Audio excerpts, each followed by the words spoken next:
da palavra aqueles que amam a Deus. Amém? Amém. Pastor, eu não entendi ou eu não aceitei me prova na Bíblia.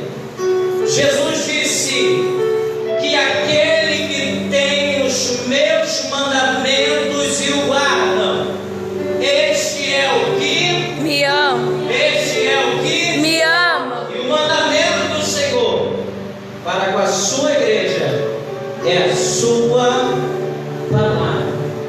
Diga para o seu irmão: não ame só o Cristo do milagre. Não ame só o Cristo do milagre. Ame o dono da palavra. Ame o dono da palavra. Diga: não ame o culto de campanha. Ame culto de campanha.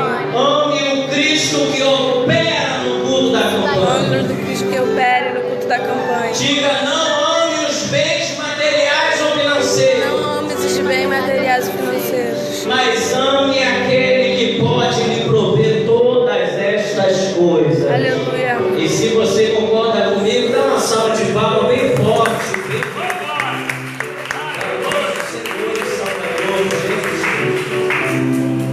Alguém sabe me dizer que estudo nós estamos estudando, irmãos, nessa terça-feira? Só um irmão está estudando. Eu não vi isso. semana passada. 6 coisas que Deus aborrece. E a 7ª, a sua alma. Vamos lá, igreja, 1, 2, 3. A sua alma abomina. Amém? Pastor, onde eu encontro isso? Abra sua Bíblia comigo em Provérbios, capítulo de número 6. O teclado um pouco mais baixo. Provérbios, capítulo de número 6. Do versículo de número 12 ao versículo de número 19. E depois eu quero frisar com você o versículo de número 16 ao versículo de número 19. Pegue a sua espada. Você que está com espada e tem alguém do teu lado que está sem, junte-se a ele ou a ela. E vamos ler a palavra do Senhor. Eu tenho uma caneta sobrando aqui para quem gosta de fazer anotação. Deixa você usar 2 vezes, tá, irmão? Alguém quer uma caneta aí deixar? Eu costumo dizer que para eu me tornar um grande profeta, para eu me tornar um grande pregador do Evangelho, da palavra de Deus, antes de amar o meu chamado, eu tenho que amar a palavra. E a maior expressão do meu amor para com a palavra é meditar na lei do Senhor, de dia e de noite, a tempo e fora de tempo. Porque aqueles que têm as palavras do Senhor no seu coração, eles não perecem. Quando já encontraram o tema? Provérbios, capítulo de número 6, do versículo de número 12 ao versículo de número 19. Diga amém. Amém. A palavra do Senhor nos diz assim: o homem de Belial, o homem vil, é o que anda com a perversidade na boca, acena com os olhos e arranha com os pés, e faz sinais com os dedos. No seu coração há perversidade, todo tempo maquina o mal, anda semeando contenda, pelo que a sua destruição virá repentinamente. Subitamente será quebrantado, sem que haja cura. Versículo 16: 6 coisas o Senhor aborrece, e a 7ª, a sua alma abomina. E quais são estas? Versículo 17: olhos altivos, línguas mentirosas, mãos que derramam sangue inocente, coração que trama projetos iníquos, pés que se apressam a correr para o mal, testemunha falsa que profere mentiras, e o que semeia contenda entre irmãos. Curve a sua cabeça, por gentileza. Senhor Deus, te louvamos, te agradecemos. E neste momento, Senhor, eu peço, Senhor da glória, que assim como João declarou, eu também declaro, Pai. Eu me diminuo diante da tua presença, para que o Senhor possa sobressair e crescer neste lugar, falando não aquilo que queremos ouvir ou na expectativa de receber, mas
sendo santo e perfeito e justo. Nós falamos na semana passada sobre os olhos altivos. O que é olhos altivos, pastor? Olhos altivos significa altivez, sendo uma particularidade de uma pessoa arrogante, ou seja, olhos orgulhosos, relacionado à soberba, porque se acham melhores. E isso você pode usar em todos os sentidos, porque a palavra de Deus, no que tange ao nosso conhecimento, não serve só para uma área nossa, serve para a área espiritual, física, material e financeira. Falamos também sobre a língua mentirosa. Pastor, o que é a língua mentirosa? Ou seja, é óbvio, aquele que mente, aquele que mente ou aquele que traz a verdade como uma mentira, ou seja, trazer o oposto da verdade. É algo falso, vem de mentira, ou seja, impostura, fraude, induzir, mentir, engano. Então Jesus está falando de um caráter que é nosso. Deus está trazendo à nossa consciência as coisas que Ele detesta em nós, as coisas que Ele abomina em nós. Porque é difícil uma pessoa se intitular crente e não querer viver da maneira como o seu nome o descreve. Se eu sou levita, o meu testemunho tem que ser de um levita justo. Se eu sou um pregador, o meu testemunho tem que ser um pregador que não só prega o que vive, mas que vive o que prega. Deus está querendo orientar a sua igreja a manter a sua santidade com Ele. Porque Ele está dizendo assim: não adianta nada me servir e ter olhos altivos, ou seja, não adianta nada servir a Deus e ser orgulhoso. Deus está querendo dizer: não adianta nada ser um levita, ser um pregador e a sua língua só profere mentira. Meu Deus! Como é que pode eu, pastor Bruno, com a minha boca proferir a palavra da verdade e depois que sair da igreja proferir mentiras, calúnias? Isso não é exemplo de homem e de mulher de Deus. E nós falamos também sobre o terceiro, mãos que derramam sangue inocente. E quando o escritor chamado Salomão descreve mãos que derramam sangue inocente, ele não está falando somente em arrancar a vida de alguém fisicamente. Eu falei que mãos que derramam sangue são aquelas também que conseguem tirar uma alma, uma pessoa dentro da casa do Senhor. Eu sou considerado um assassino, porque ao invés de estar induzindo ou conduzindo meu irmão ao caminho da verdade para que ele alcance a salvação, eu estou tirando ele do centro da vontade de Deus e lançando ao mundo fora. Você vê isso lá na parábola de Lucas, capítulo de número 15, do filho pródigo que se perdeu depois que saiu de casa, decide retornar ao seu pai. Há uma festa dentro da casa, o pai lhe recebe, manda ele colocar o anel, a sandália e as vestimentas. Porém, seu irmão que veio lá de fora, que estava trabalhando lá no meio do campo, ele ouve o barulho de festa. Ele pergunta a um dos seus escravos, dos seus empregados, e diz assim: o que está acontecendo lá? E alguém diz assim: teu pai mandou fazer uma festa para o teu irmão que estava perdido. O filho fica injuriado e decide não entrar na festa e fica lá fora. Ou seja, ele fica descontente com o retorno do seu irmão. O pai percebe isso, ele sai de dentro da sua casa e tenta confortar o seu filho mais velho e trazer ele para dentro de casa. Olha só a diferença. Se dependesse do filho mais velho, hoje o nosso ensinamento seria odiar aqueles que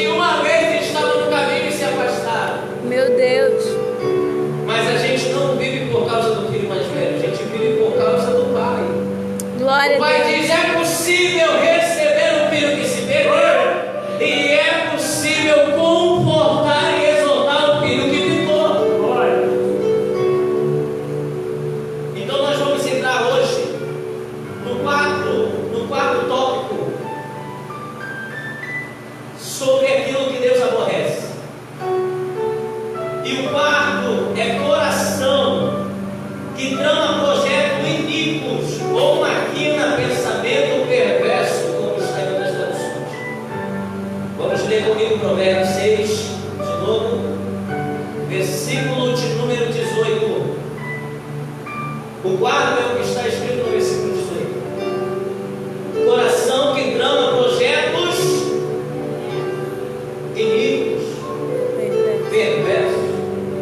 Pastor, o que significa isso? Coração que trama projetos iníquos ou que maquina pensamento perverso. Vamos lá.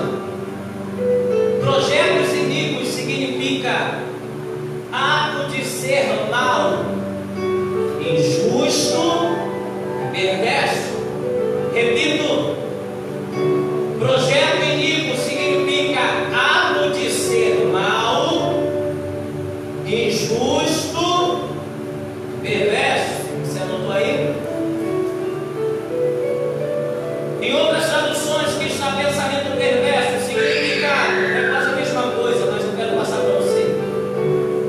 Prejudicar ou assassino, criar ou praticar perversões sexuais. O que a palavra está querendo nos ensinar aqui, amados irmãos, é que o coração que trama projetos iníquos são aqueles que têm um desejo de fazer mal ao seu próximo.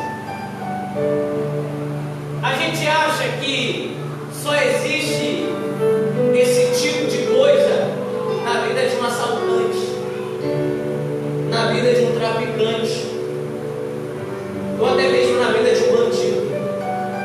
Porque ele vem, não importa qual é a sua cor, não importa qual é a sua religião, não importa qual é a sua idade, não importa se você é homem ou se você é mulher, ele vem e te assalta, rouba, ele tira o que lhe pertence.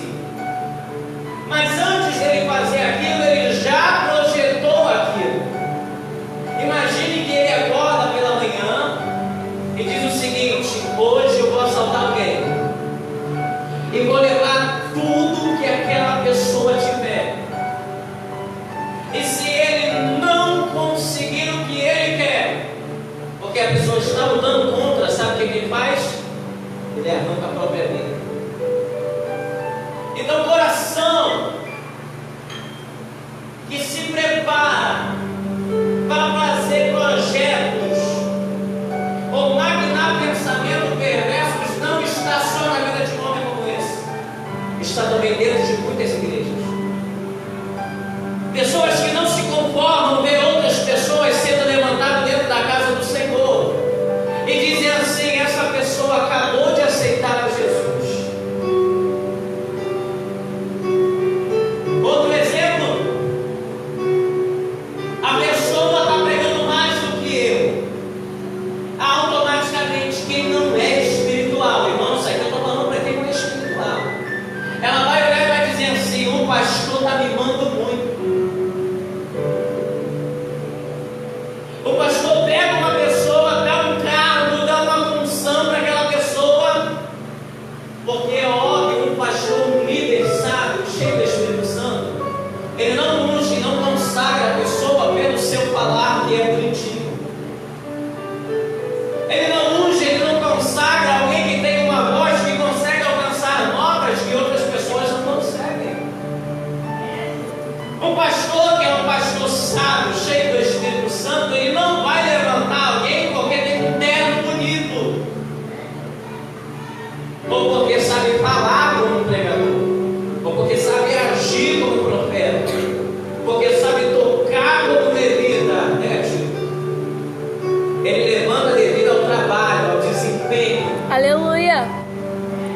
responsabilidade de tal pessoa.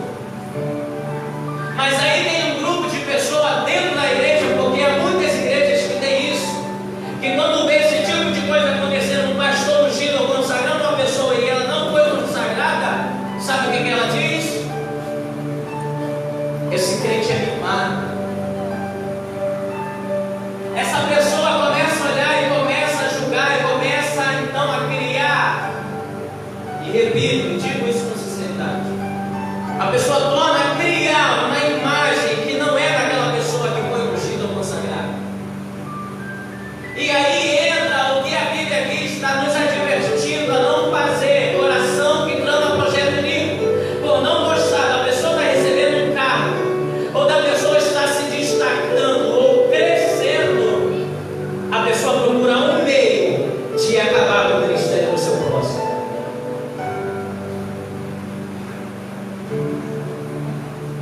E se eu programo, se eu projeto fazer alguma coisa que vai causar dano no meu irmão, isso é ou não é um coração que trama e projeta coisas mais perversas ao seu próximo? Eu estava lendo uma passagem da Bíblia que diz que o nosso coração, que a nossa boca fala, que o nosso coração está cheio. daquilo que o nosso coração está Cheio. Uma pessoa que pratica ou faz o mal a alguém, se ela está exercendo aquilo, é porque dentro dela tem muito daquilo. Se uma pessoa, evangelista Carlos, começa a propagar calúnias e mentiras e fofocas, o seu coração está cheio de tudo, mas menos da presença de Deus. Meu Deus. Se uma pessoa trama fazer algo mal a outra pessoa, essa pessoa pode estar cheia de tudo, menos de Deus. Então uma pessoa, se ela planeja fazer coisa mal ao seu próximo, isso significa que o seu coração está cheio de maldade. Aí eu te pergunto, de quem é a vingança? De quem é a justiça? Será que esse tipo de atitude agrada ou desagrada a Deus? Pastor, não sei, só me provando na Bíblia. Então vamos para a Bíblia, eu gosto de Bíblia. Vamos para o primeiro respaldo. Abra sua Bíblia comigo em Provérbios, capítulo de número 10. Diácono Eduardo, Provérbios, capítulo de número 10, versículo 20. Evangelista Carlos, 2 Tessalonicenses, capítulo de número 2, versículo de número 17.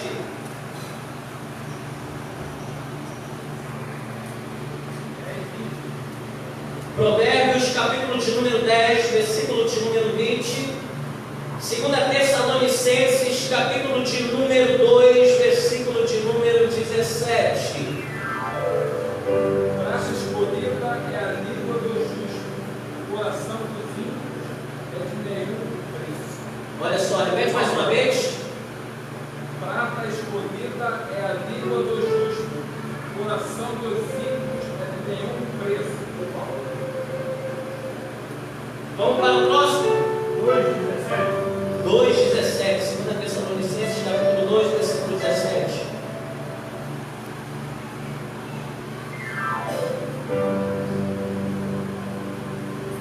Console o vosso coração, vos conforte em toda boa palavra e obra. Se eu for usar a minha boca para falar alguma coisa, sendo eu crente espiritual, que seja para a edificação da igreja, Aleluia. que seja para o fortalecimento da igreja. Se eu vou usar a minha palavra no meio de muitas pessoas ou de um grupinho, que seja para a edificação da igreja. Porque uma boca que projeta o mal, que fala o mal, Deus não usa. Meu Deus. E Deus nunca vai usar. Jesus mesmo disse: por acaso poderá jorrar de uma única fonte água o quê?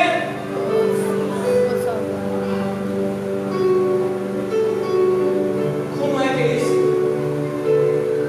Poderá ser eu crente, ter a mente de Cristo e o resto do corpo do diabo? A nossa atitude de um homem e de uma mulher de Deus no caminho do Senhor Jesus Cristo é que quando alguém virar para mim e dizer assim: fulano de tal é assim, assim, assim, assado, eu como um homem espiritual, você como uma mulher espiritual, tem que usar a mente de Cristo e dizer assim: olha, ao invés de julgarmos, ao invés de falarmos mal, ao invés de criticarmos, vamos orar, vamos jejuar pela vida dessa pessoa.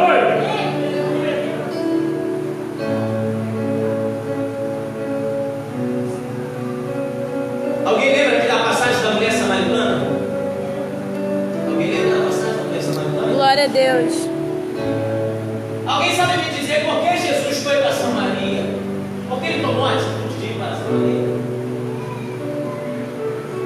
Antes de Jesus partir para Samaria e acontecer tudo o que você já sabe, estava havendo ali naquela época lá uma discussão entre os escribas, fariseus, acerca de Jesus.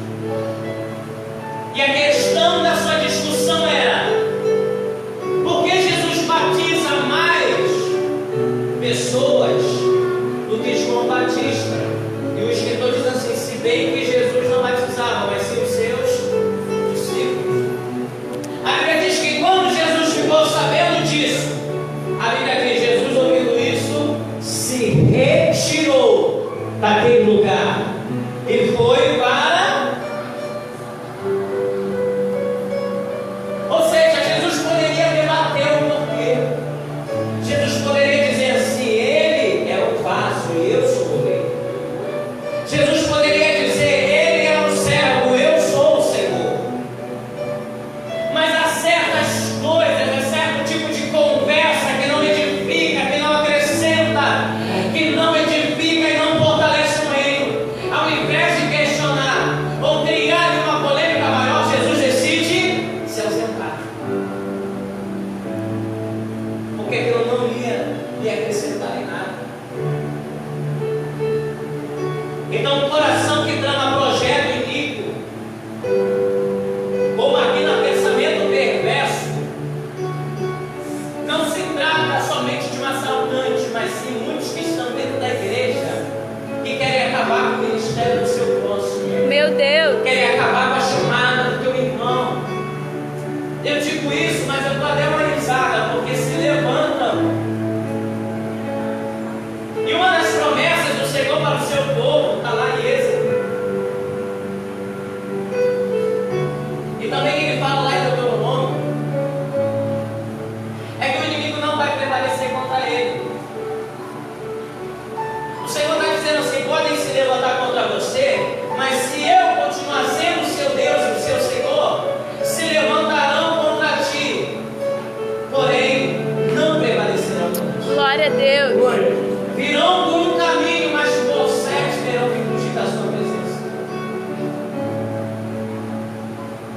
E aquele que maquina pensamento perverso, irmão, é aquele que aqui dentro eleva o seu pensamento ao Senhor, mas em casa o seu pensamento está levado à irmãzinha que estava na igreja, ou a irmãozinha que estava na igreja. Misericórdia. Porque agora virou moda, né? Pessoas virem para a casa do Senhor para querer encontrar uma cara metade. Alguém olha uma divulgação na internet: culto dos jovens na igreja tal, conferência jovem, congresso de não sei o que, campanha de não sei o que, e a pessoa diz: não vai estar lotado? Aí a pessoa coloca o melhor sapato, coloca a melhor vestimenta, coloca o melhor perfume, não toma banho direito. Quando tem esse negócio aí, ele decide tomar um banho e vai para a igreja. Meu Deus. Porque o seu pensamento não está maquinando nada na terra. O seu pensamento é algo que vem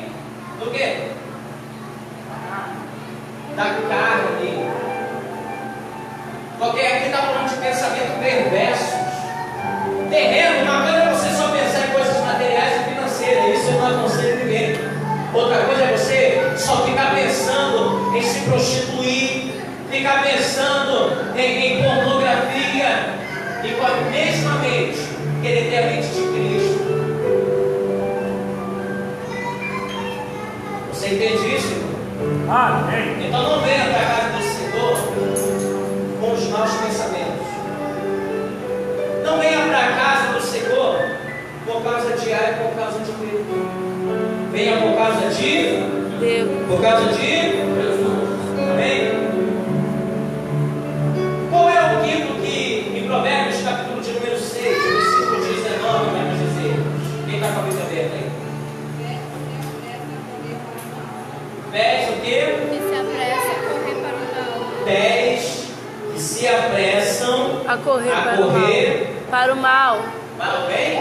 Para o mal. Para o bem, irmão? Para o mal. Para o mal. Pastor, qual é o significado de pés que correm para fazer o mal? Significado de procurar mais conversas ou notícias ruins acerca de tal, escarnecer, criar intrigas e fofocas. Ou seja, são aqueles que se apressam para induzir ou praticar o mal. Amados irmãos, quando eu cheguei nessa parte, isso me tocou muito. Porque há muitas igrejas que estão esvaziando, não é porque o amor do próximo está se esfriando. Aliás, eu quero até exemplificar para você o significado de um amor que se esfria, porque está todo mundo dizendo que uma pessoa se desvia porque o amor se esfria, e não é bem assim. Porque se fosse por questão disso, eu creio que nenhum de nós estaremos aqui agora, estaremos todo mundo junto. Vou te dar um exemplo de amor esfriado. Para aqueles que são casados vão entender isso. Você conhece uma garota, o seu coração começa a incendiar, ou você conhece um garoto, o seu coração começa a incendiar. Você começa a conhecer e o desejo de estar todo dia com aquela pessoa é fervoroso. Você leva para sair e aquilo vai criando mais amor e vai criando mais fervor. Você namora com a pessoa e o seu amor, irmãos, é inquebrável, porque é fervoroso. Você caminha para um noivado e o coração vai só aquecendo. Você se casa, passa-se os anos, o amor continua como um namoro? Sim ou não? Não. Sim ou não, irmão? A Não. maioria das vezes não.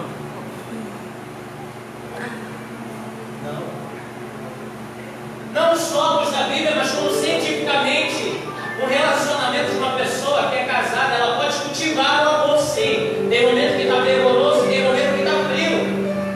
E isso é um exemplo de um amor frio. A pessoa não está separada, mas o amor não é como era antes. Ou seja, o amor que se esfria na vida de um homem e de uma mulher de Deus é que quando eu vou pregar, eu já não prego mais com a mesma intensidade.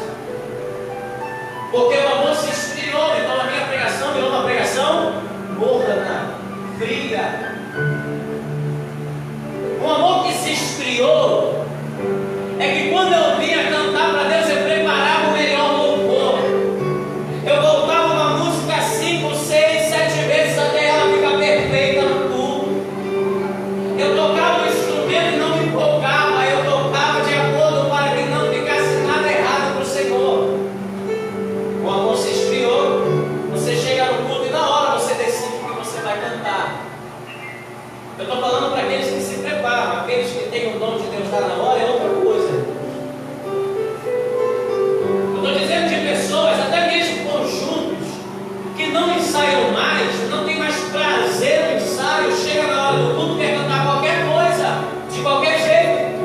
Um finge que está cantando, o outro está cantando, um está mastigando chiclete, um está batendo o pé olhando para um lado e para o outro.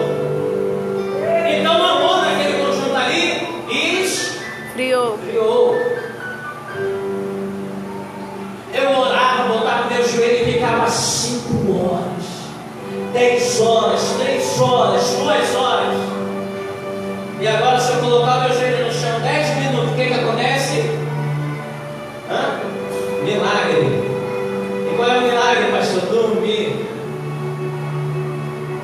Porque antes você dizia que não acontece nada, agora você ora e dorme. Isso é um milagre, né? Não tenho mais prazer na oração. Isso é o amor que se esfriou. Correto? Então a pessoa não sai porque o amor se esfriou. Necessariamente não. Mas a maioria das pessoas sabe por causa de fofoca, calúnia, disse-me-disse, descontentamento, infelicidade dentro da casa do Senhor. E isso é engraçado porque não é por uma pessoa de fora, não é alguém que está no mundo que causou tal sentimento na pessoa, ponto da pessoa sair da casa do Senhor. Mas isso foi criado dentro da própria casa do Senhor.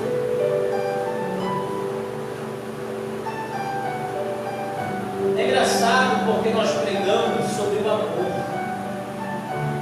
E muitos ímpios não entram para a casa do Senhor porque dizem isso. Para que eu vou entrar lá? Se a mesma atitude que eles têm lá dentro, eu posso continuar aqui fora, porque eu tenho até de sobra.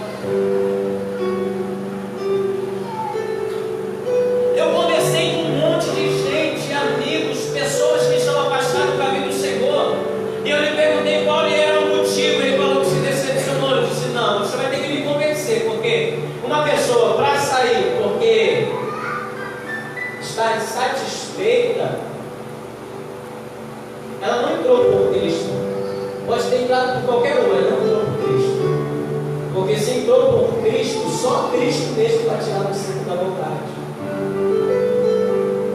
Aí depois de algumas perguntas, de alguma conversa, a pessoa decide falar a verdade. Não, pastor, é porque tinha uma pessoa na igreja, a mesma pessoa que me ganhou para Jesus, a mesma pessoa que pregou Jesus, a mesma pessoa que me levou ao caminho. Eu não sei se ao ver o meu crescimento ficou descontente, começou a inventar coisas, começou a se juntar com pessoas, e isso me magoou, me entristeceu, e eu saí e me afastei do caminho do Senhor Jesus.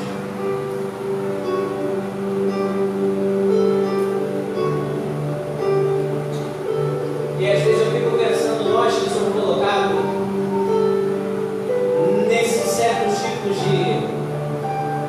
de provações, que palavras nós vamos ter para fazer com que essa pessoa não olhe só por esse lado? Eu olhei para a pessoa e disse assim: olha, se Jesus,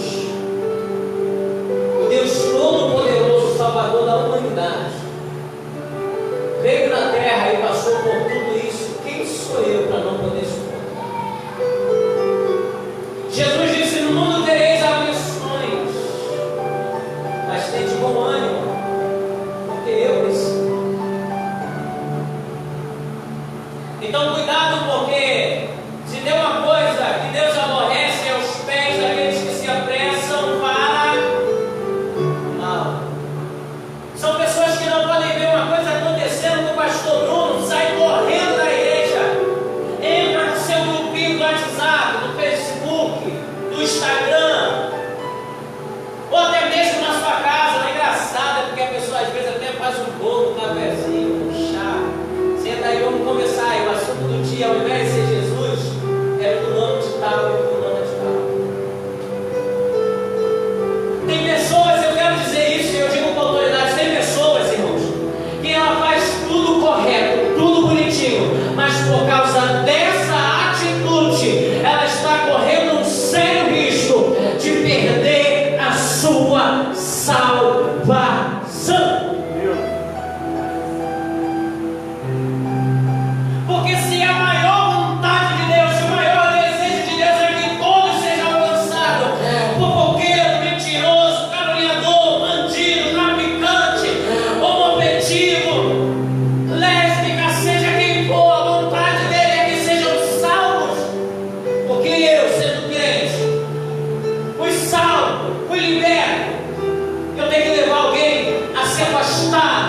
caminho do Senhor Jesus Cristo.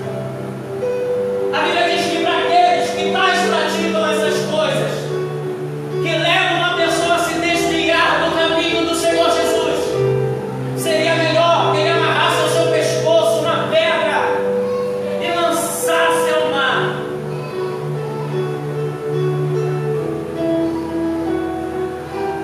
Você vê isso acontecer com Judas. Judas andava com Jesus. Judas presenciou os milagres de Jesus. Judas ouviu os ensinamentos de Jesus. Judas orou com Jesus. Judas viu o mar sendo acalmado. Judas ele viu os endemoniados sendo libertos. Judas ele viu a mulher do fluxo de sangue sendo curada. Judas viu o homem da mão mirrada sendo curado. Judas viu Jesus repartindo pães e os peixes. Mas ao final da conta, perdeu Jesus. Então, pastor, é possível dentro da igreja ter pessoas que se apressam para fazer mal? Sim, é possível. E o pior é que se eu tenho um pensamento a respeito de alguém, eu tenho que compartilhar esse tipo de pensamento. Aí você não está só te induzindo a si próprio para o erro, mas você também está induzindo outras pessoas ao erro. Vamos ver o que a Bíblia nos diz acerca disso, irmãos. Tiago, capítulo de número 1, versículo de número 17, evangelista Carlos, por gentileza. Missionária Priscila, 1 Tessalonicenses, capítulo de número 5, versículo de número 14, ao versículo de número 22. Tiago, capítulo de número 1, versículo de número 17. 1 Tessalonicenses, capítulo de número 5, versículo 14, ao versículo de número 22. Tiago, Pode ler bem alto. toda boa dádiva, todo dom perfeito, vem do alto, sendo do Pai das luzes, em quem não há mudança, nem sombra de variação. Ou seja, ele está dizendo que Deus é único. Único. Deus não tem dupla personalidade. Eu vou colocar num contexto bem nosso. Deus não é duas caras. Deus não é Deus para os seus, e quando os seus nos dão as costas, ele se torna outro. Ele está querendo dizer para nós que nós temos que ser crente dentro da casa. Ele está querendo dizer que nós devemos ser crente fora da casa. Ele está querendo dizer que nós devemos ser crente dentro da igreja. E que nós devemos ser crente dentro do nosso trabalho. Ele está dizendo que nós temos que dar bom testemunho dentro da igreja. E também dar bom testemunho fora da igreja. 1 Tessalonicenses, capítulo 5, versículo 14 ao 22.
Amém.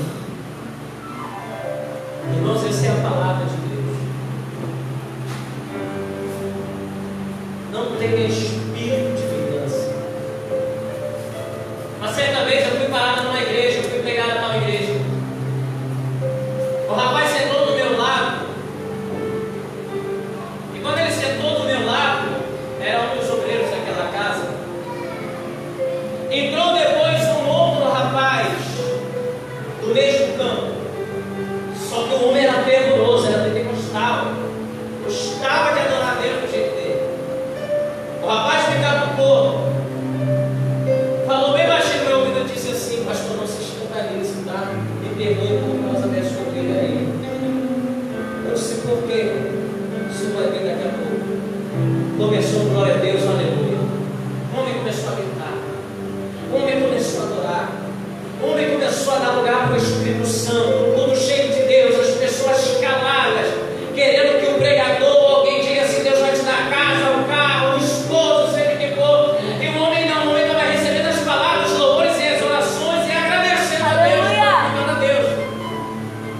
Só que de um modo mais eufórico, né, irmãos? Mas disse: eu não vou passar disso. Eu olhei para ele e disse assim: onde está o mal nisso? Ele falou: não, porque nós devemos ser organizados. Nós devemos ter nossa posição de homem de Deus. Eu disse para ele: meu amigo, Deus não te trouxe aqui para ver a sua posição, o seu posicionamento. Ele te trouxe aqui para você adorar Ele. Aleluia. Lembra do que o Senhor disse para a mulher samaritana que dizia assim: olha, nós adoramos aqui no Monte Gerizim, mas vocês dizem que o lugar de adorar é lá em Jerusalém. Sabe o que o Senhor disse? O Senhor disse assim: olha, mulher, está chegando um tempo em que nem neste monte, nem em Jerusalém vão te adorar a Deus. Pois o Pai está à procura dos verdadeiros adoradores que o adorem em espírito e em verdade. Ele está dizendo: não tem que ser só no modo espiritual, no modo espiritual. Eu sento, fecho meus olhos, abaixo a cabeça e estou adorando a Deus. Mas em verdade você expressa aquilo que você está sentindo. Você não retém e nem proíbe os outros de adorar também. Glória a Deus.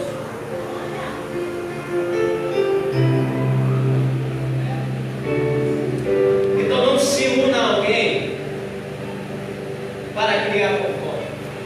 Olha para o seu irmão e diga: não seja fofoqueiro. Não seja fofoqueira. Não seja fofoqueira. Diga para ele: não seja caluniador. Não seja caluniador.